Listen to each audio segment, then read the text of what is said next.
So I'm gonna start the game. And we before starting, hola Fernando. Before starting the stream, jimmY and I were having a conversation, and we're gonna reproduce that, okay? Because he needed more explanation than what I said.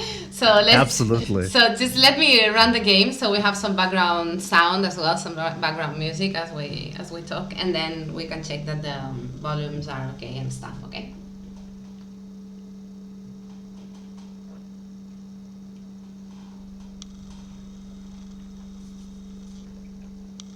So yeah, so basically, actually, I'm gonna get chat up to speed with our conversation. Okay. So You asked me. The question was, no, my question was, how many hours have you played Street Fighter 5? I actually have the answer to that, by the way. Now, it finally loaded this webpage. Okay. I'm not sure if the number is accurate, but apparently I've streamed Street Fighter 5 for approximately 2,800 hours. Okay. So that's the rough number. So my estimate was good. And then she said, no, and then you asked me, how many hours did you play? And then you said that in Street Fighter 4 you played like 5,000 hours, probably more hours. Yeah. And then you asked me, how many hours did you play to get to the point to beat Daigo in a match? I also have to say something about that. Is the volume of the game okay, people? And I'm not even Diamond. I guess we'll have to wait till chat. I think I'm gonna. It's gonna be fine, unless people complain. If something is not right, they will just complain about it. Okay. To me, the sound of the game it's a bit loud in comparison to you, but I'm gonna change that. I'm gonna put your volume higher. 1 second. You can also in Windows put Street Fighter lower. When I was streaming on PC, I made a mistake with this card. I made a mistake. 1 moment. Oh yeah, actually, I used to have this problem as well when doing my podcast. Okay, now perfect. Okay, solved. Do you have it? Okay, fine. Okay. I actually had this exact problem as well at one point with Discord when I was capturing it, but it's working fine. Okay.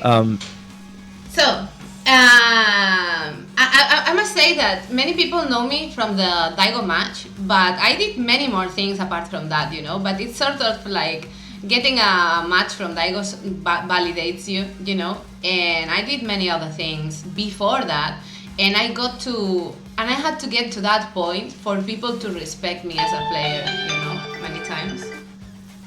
So, yeah, this is my brother calling me right now to play Dragon Ball FighterZ. It's like, no, I'm sorry. It's my brother, you know. So, yeah, you asked me, how many hours did you, like me, play to get to the point to beat Daigo? And I said that I didn't play. I didn't train. Because first of all, I didn't have how to play at home. My place is one of the places in Spain that got optic fiber the last. jimmY is laughing because I explained him the story. I'm gonna explain the story, okay? And I'm gonna give more information. Yeah, I explained. You didn't explain anything. You just said you didn't play at all, and you somehow played like that. Okay, you said you had practice against top players at tournaments. At tournaments, yes. And you said, but you had knowledge on the game, and I was like, yeah, I watched tournaments, and but you need experience, and I was like, yeah, when I played against people, for example, there were people in Spain that would train every day, and then for months, and then we would face in a tournament, and maybe I would lose the first round or something because they had new tricks or whatever, but just with Yomi and general game understanding, I would know. And then you were like, but you need the combos. And I'm like, just check my matches and you see that I'm dropping all my combos because I couldn't train. And the only thing I told you, the only thing I did train was the option select for the backdash with the Camis Ultra because that was very good. And the Spanish community was like, you can, like my friends, the people who were my friends at that time, they were like, you cannot let people backdash you and wake up all the time. You really need to go to training and check this. And I checked that at a friend's place, okay, and then I learned how to do it. But I was afraid sometimes of doing that at in tournaments because I didn't have the muscle memory, you know. And this is completely true. And people from the Spanish community, people that are not even my friends right now, will tell you, I didn't play, I didn't train. And you can see my matches and you can see I understood the game and there were many intentions of doing things during the matches, but that I would miss and drop so much stuff. Okay, but when you say more questions. I definitely yeah. Yes. So when you say you don't have practice, yes, you had to play matches. So before going to my first tournament, I started playing Street Fighter 4 in 2009. Okay, at a friend's place for a month or two. I went to his place to play.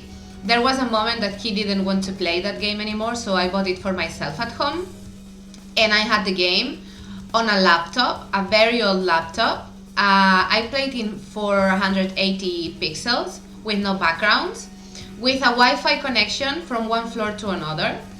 And that was the way I played for 1 year. Jimmy's laughing. This is why are you laughing? No, actually, the thing is, I used to have a laptop with the same settings. Yeah. Where I had to turn it down, so I know at least how that feels. Yeah. But I was so it's happy. Doable. I was so happy. I was like, I can play this game at home at least, you know, and the connection, Wi-Fi from one floor to another. But at that moment, I didn't even know about one-frame links or whatever, and I was just happy. And yes, sometimes it felt like you were playing underwater, but that was just the matchup, you know? So the matchup was playing underwater. You didn't even question, you know, all those things. There was no information on the internet to look for whatever. I just remember seeing some matches of a random Kami player doing crouching light kick, crouching light punch, crouching light kick, spiral arrow, and I was like, wow, the combo, I need to learn that thing, you know, just that little thing. And I was you're absolutely right.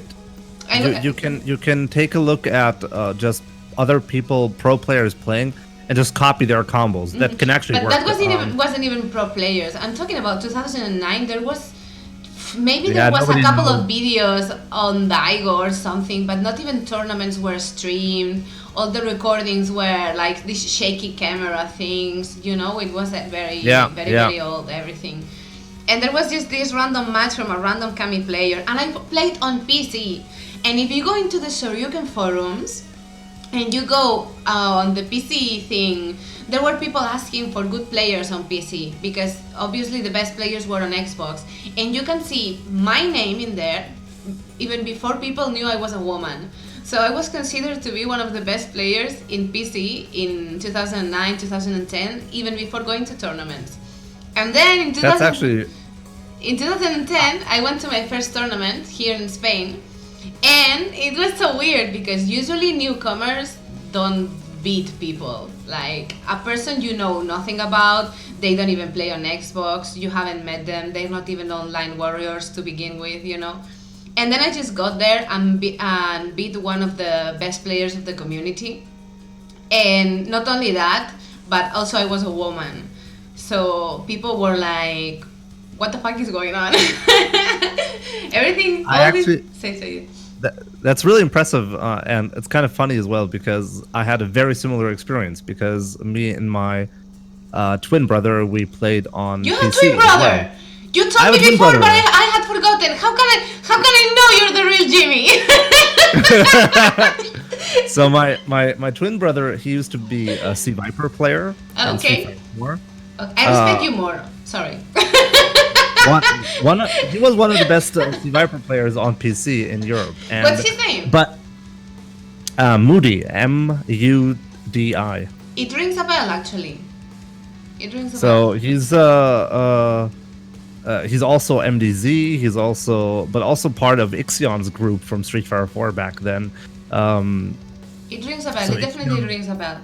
Maybe I played against He does some weird stuff nowadays as well. Like he's like known within the Smash Brothers community for doing like this stupid mini game inside of Super Smash Brothers, break the targets. He does like world record stuff with this, but he's not really that. He never got to play Street Fighter 5 because he's so busy with the military. But anyways, the story that I just want to say, me and my twin brother, we both had the same experience basically as you did in terms, because we were like the weird kids that came to like a pretty big German tournament, or like within the German scene, it was considered like the top tournament, and we were like the PC players that nobody knew about, and they made fun of us. Please, bro, please. Yeah. So they made fun of us. We saw like in the forums and stuff, they were like, who are these PC players? Oh, they're gonna have a rough time. They made fun of us and stuff, right? And then we came to that tournament, I think that was 2011 or something like that, and we did very well actually, and people immediately respected us after seeing that gameplay, but still, we were still not like top players. No, me neither. Obviously, you just don't get to out of nowhere to a tournament and just win the tournament. Exactly. That's when I noticed as well. Like I couldn't beat the top German players at the time. I wasn't even close. No, me neither at the time. Yeah. And but that is very motivating, right? That experience that you know where you are and that you can make it. Exactly, it's absolutely possible, and that's what drove me back then. This is why I always recommend anyone going to tournaments, because you will just get so much experience from that, and it's a fun experience. I don't recommend it. I just recommend it if you want to. I also respect people that don't want to and want to enjoy the game at home.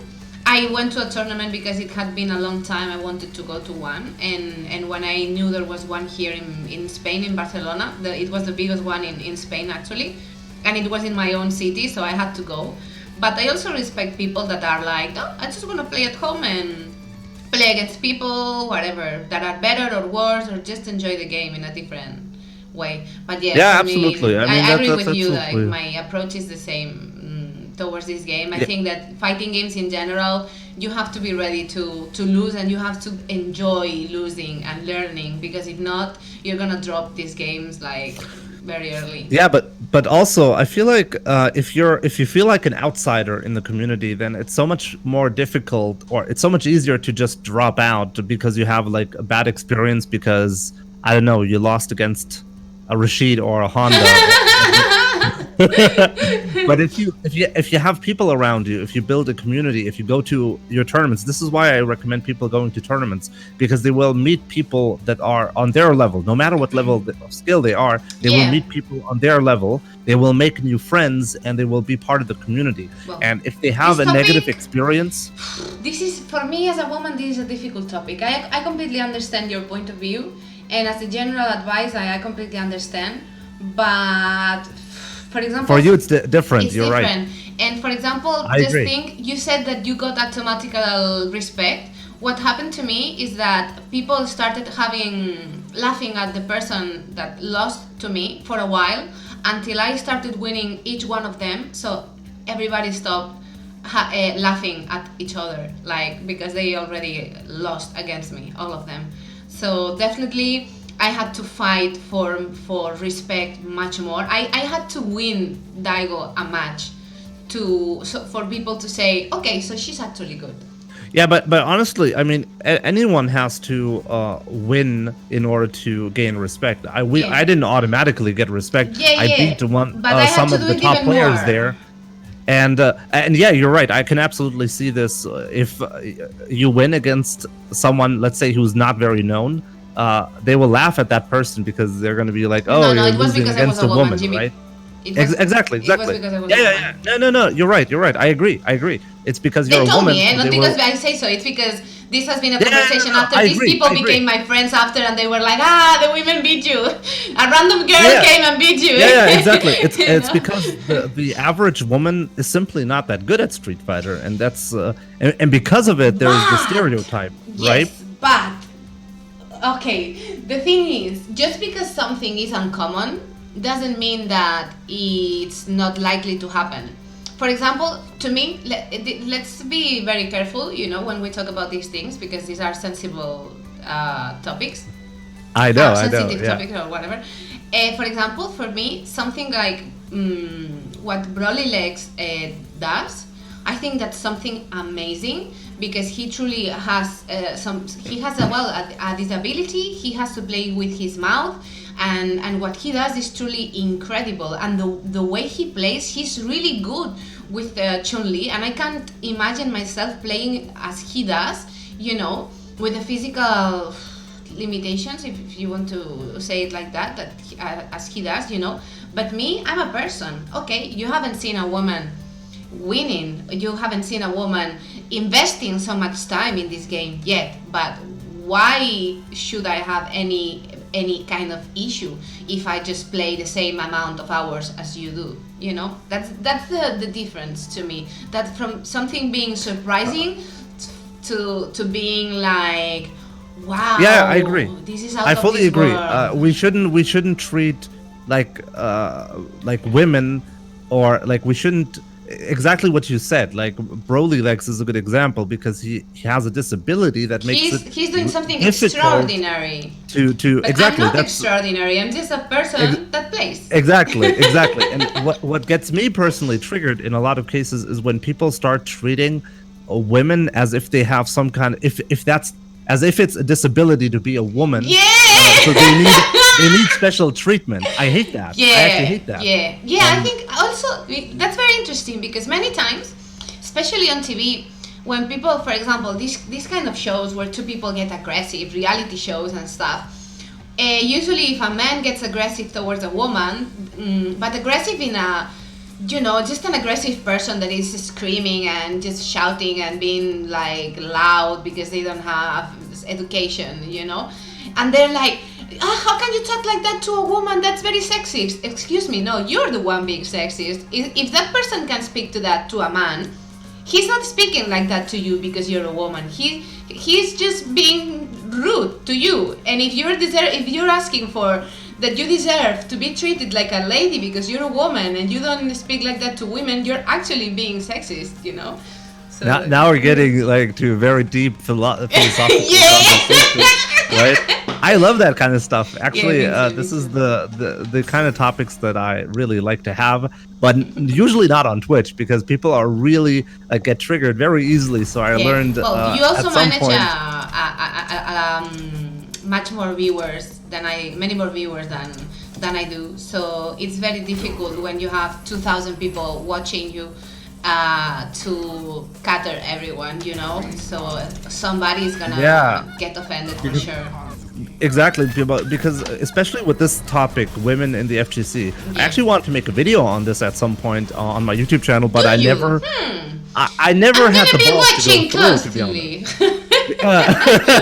So be careful. No, honestly, I have to be really careful. I feel like if I say the wrong thing, but like, you and everybody, imagine me. Like everybody, like these topics, everybody has to be very, very careful when you talk about them. Yeah, but the sad part about this is like what you said earlier, because I'm in this position where I will always say, hey, we shouldn't treat women in the FGC as if they're like anything special. Mm-hmm. If a woman wants to be in the FGC because they like the game and they want to be part of this community, they should be treated the same as any other man. Yeah. And there are a lot of people who would disagree with this. And why? Because there are like special programs within the FGC, like the XO Academy, for example. Okay. Where I'm actually split. I'm part of a special program right now, only for women. I don't know if you know. But I actually saw this women in esports thing, right? Yeah, women in games. Yeah.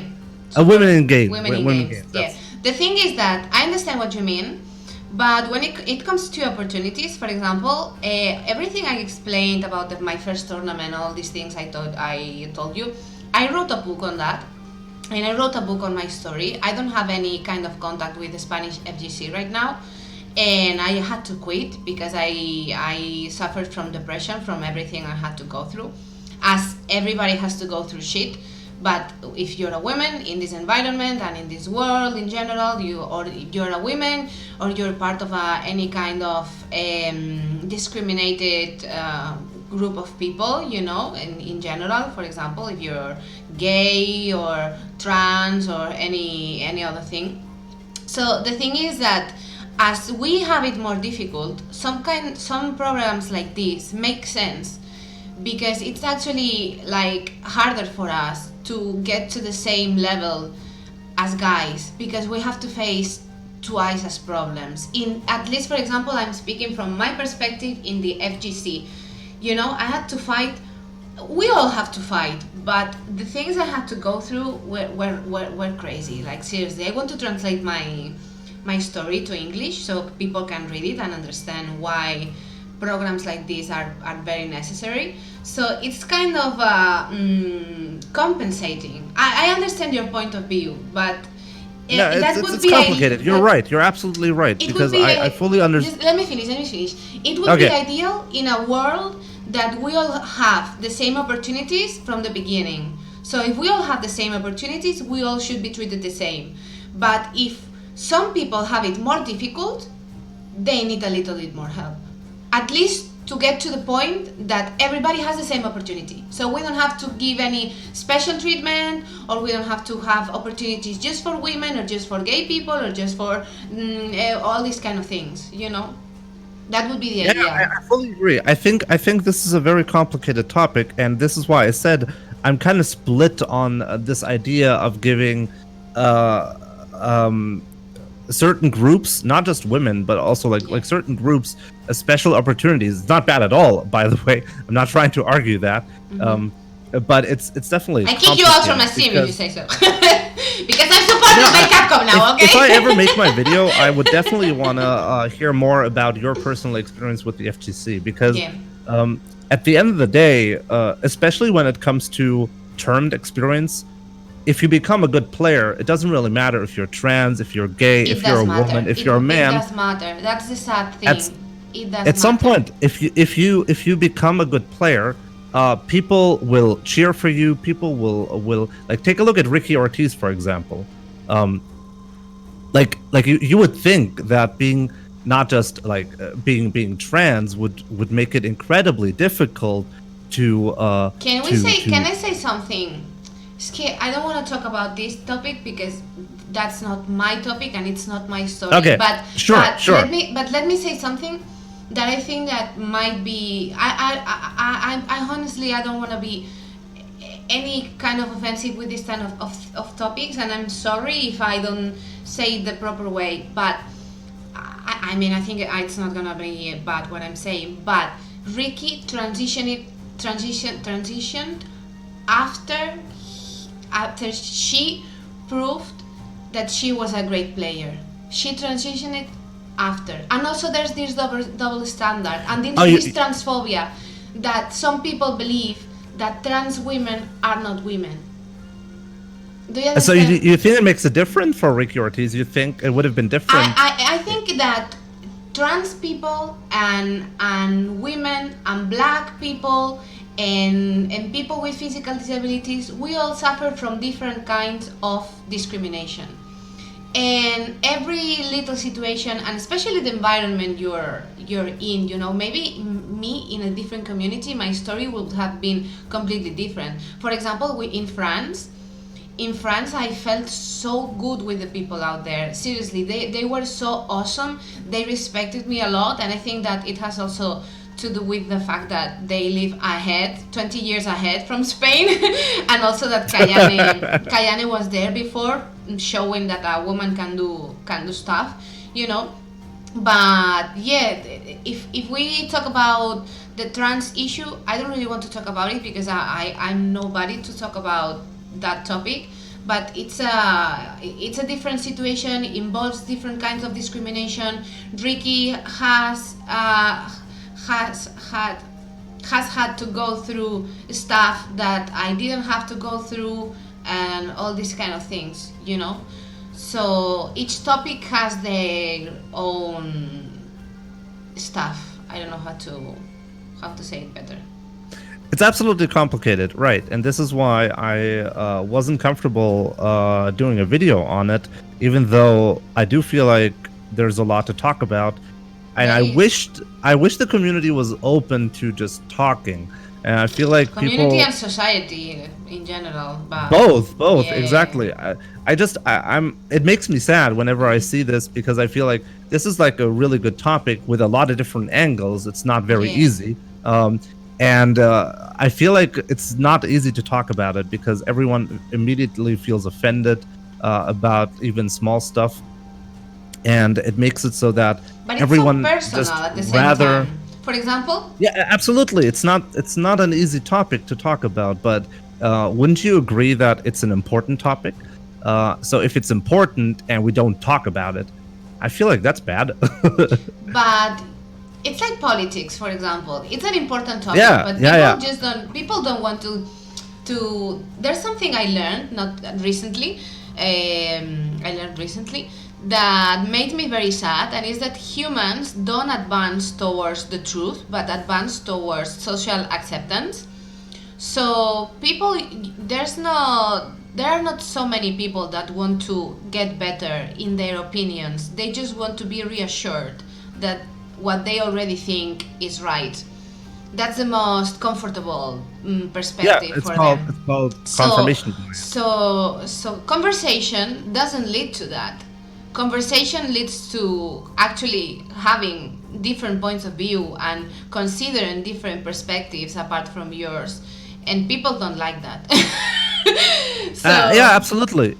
It's because if somebody gives you a different perspective from what you know and what you accepted and what you believe in, then like you have to rearrange your thoughts and the world around you. And many think that you are wrong and that you've been living wrong your whole life. Exactly, and that's difficult. So what we tend to do instead is, this is why confirmation bias happens. So whenever we see something that makes sense in our world, we will immediately see it and say, comfort ourselves and this is how it works, because this is how I want it to be. I was right. All the other things that say I'm wrong, that doesn't exist. But see, this thing says I'm right.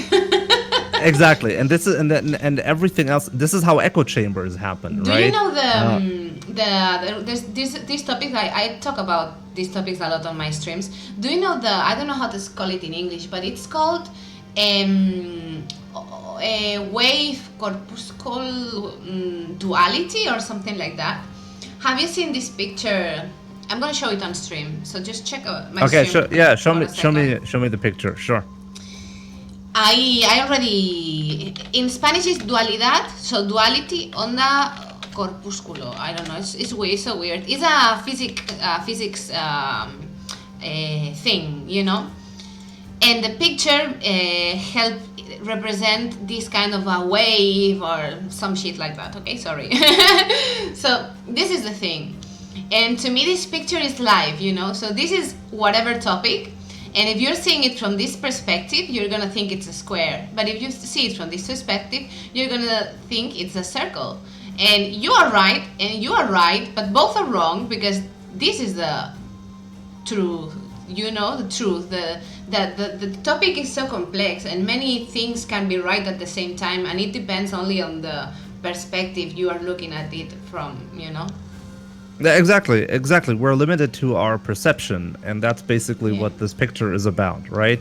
And nobody can have a perfectly objective perspective. No. And as a result, everything that we say and do, it's all subjective, right? Everybody has different experiences. So obviously this will be a problem. I've not seen the picture, but it's a great example. You haven't seen the picture? I put it on the street for you to see. No. I saw the picture just now, but I've never seen it before. That's what I want to say. I've never seen it before, but it describes perfectly what the problem is when people supposedly talk about the same topic, but they have a different perspective on it, right? For me, in these situations, what it's very important to have is empathy, you know, because for me it's a square, maybe for you it's a circle, because for example for me I'm a woman, so it's a square. You are a man, it's a circle. but I have to understand that your perspective is different from mine, and I think that the key is to cooperate so everybody grows, so I think that, for example, I absolutely agree. Opportunities, if as long as certain collectives, can you say, certain groups of people are given certain opportunities because they have to go through more difficult situations, I think that at this point in history it makes sense. And I hope it gets to the point that it doesn't. I hope it really gets to the point in some years, as soon as possible, that we can say, hey, this is no longer necessary. We all have the same opportunities. Just work hard and earn your opportunities as every other person. But right now, that's not the situation for many, many groups of people, I include myself. I wish to translate my story one day, so you can know exactly what happened to me. Absolutely, I would love to hear about it because it gives me a different perspective, obviously. Yeah. But as I said, like, this is a complicated topic, and as you said, the key should be to discuss things so we can learn about different perspective, right? And this is why I said earlier, I'm sad whenever I see people, and that includes me, are rarely in a position where they want to talk about this because they feel, because you can offend people very, very easily. And as a result, this makes it more difficult to have a conversation. But and I think, like, it's so important to have a conversation. But not with these people. Not with these people. If this what I've learned is that these kind of people that don't want to have a conversation don't deserve a conversation. Why bother? Why try to change the mindset of a person? Even if you make them realize they are wrong, they will get this new idea and get attached to that and identify themselves with that idea, and maybe there's a new evolution and they won't be there, so they will be stuck in that previous idea again. So these kind of people, you just have to give up on them. That's what I learned. No, but I meant it actually from the other way around. I meant it from a different perspective. That, let's say I make a YouTube video, and I make a YouTube video about women in the FGC, and then I take a look at statistics and compare it to other fields where, let's say, like fields where women are way more common than men, and compare it to that and see what the effects are there, because you can absolutely see very similar effects where people, like, the stereotypes are there, just the other way around, right? Yes. Whenever you have one group, one gender dominating, it always creates a somewhat hostile environment for the other gender. Not right? always. Not always. It depends. This can be discussed. I'm not quite sure, actually. For example, many times the fact that a woman gets into a male environment can be considered positive. For example, me playing fighting games is like, oh, wow, a girl playing fighting games, she's so awesome. But men, for example, well, cooking nowadays is more common, but sewing, for example, sewing, or doing macrame, yo que sé, whatever weird thing considered, or being a nurse, it's like, oh, you're a nurse, not a doctor, so. Yeah, and that's because it breaks the expectation, right? But it can work both ways. It can, like, the experience, for example, for me can be very negative, but at the same time, it can be overwhelmingly positive, just because I'm doing something that guys do. But I'm just, there's nothing extraordinary out of that, but whatever. But you stand out within a group as a result, right? Yeah. So I fully agree with this, and this is what my expectation was as well. If you stand out from a group for whatever reason, doesn't have to be gender, then you automatically, people will look at you and people will notice you a lot more. There's this saying in Japanese that I love, which says, I know the translation in Spanish, but it's a Japanese saying. It says, the nail that outstands is the one that gets the hammer hit. Exactly. So and beautiful. That's I love it. Yeah, and it's very true, right? Yeah. It's very true. Yeah. You continue with it. Yeah. What were you saying? Sorry, I'm interrupting all the time. No, actually, I'm not sure. What did I wasn't even sure what I was saying. I think I followed through with my thought. I don't think I with was the groups trying of to say people, anything. that when you are different in a group of people, you're going to understand. Yeah, exactly. Like when you have like something like daycare centers, or I'm not sure what they're called in English, or like centers where they're like babies or like really young kids, kindergarten, stuff like that. Even before kindergarten, these are overwhelmingly run by women. By women, yes. And there are stories that are in newspapers sometimes where like there's a man that wants to be a part of this as a job, right? And they don't hire him. And not no, it's not like that. But for example, there are in some daycare centers there's a rule that a man is not allowed to change the diaper if it's like the diaper of the babies, because the women don't trust the man. They think they're gonna do something like sexually, right? They automatically see, oh, this is not normal. This man, why is he here? He must be a predator or something like that. This is actually this is crazy, right? Like real rules. Yeah, there are real rules around that in daycare centers, and I was shocked when I learned that, because which countries? Germany. We're talking about Germany. I was shocked about that, but not just that. Even if that rule didn't exist, it doesn't really matter. There are absolutely like women do not trust men because it's so unusual. It's a very female-dominated place, so whenever they see a man, they don't trust the man with the babies and with the kids. Yeah, and I have friends that have kids. Maybe you feel related to this, but the fact is that I know that women now, they are at the workplace. We still hold the weight of the house and all these things, even though we have also another job. But I know that some men have this kind of, I don't know if insecurity, but like you are now required to be at home and to be a good father. And I know some friends that are afraid to not to be as good as fathers as they would want to, like the figure, the paternal, I don't know how to say it, but the image of the father has become more important in the household. And now I know that some guys are suffering from this because they don't know how to do it, because their parents weren't like that, and they don't know how new fathers are supposed to be. How are you supposed to help, or I don't know. It's a strange situation. We're living in a very changing world right now, and everything is changing a lot, I think.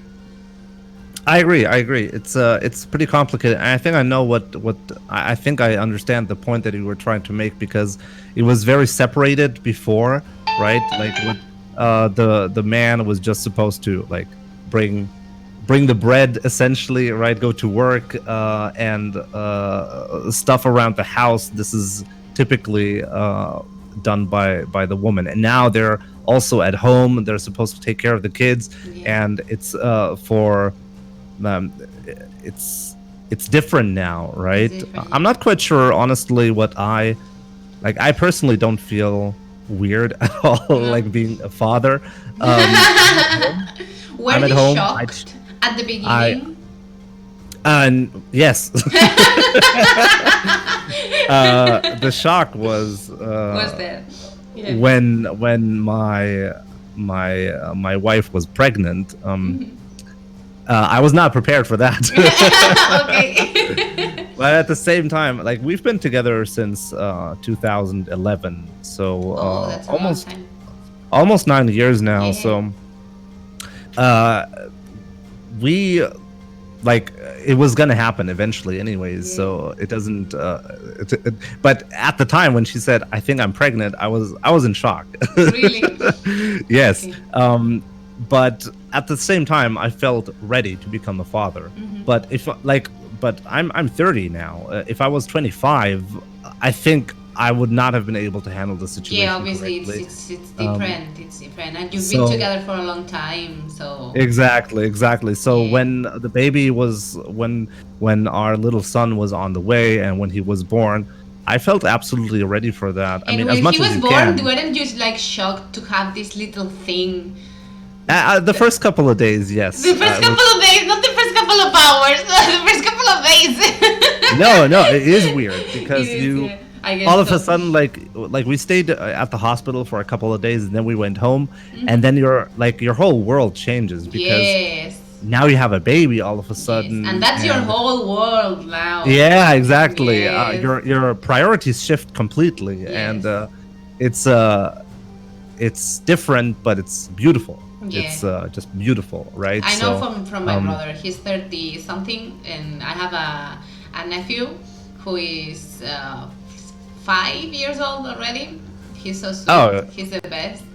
So I know the experience from him, how he went through this process and all these things, and I know that all these social roles are changing, and my brother is definitely trying to do a great job. So yeah, absolutely. And so then you absolutely know what I'm talking about, Yeah, right? well, more or less, yeah.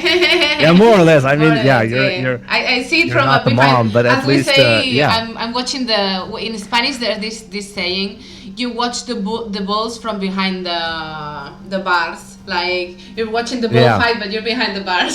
You know, like protecting yourself from whatever is happening.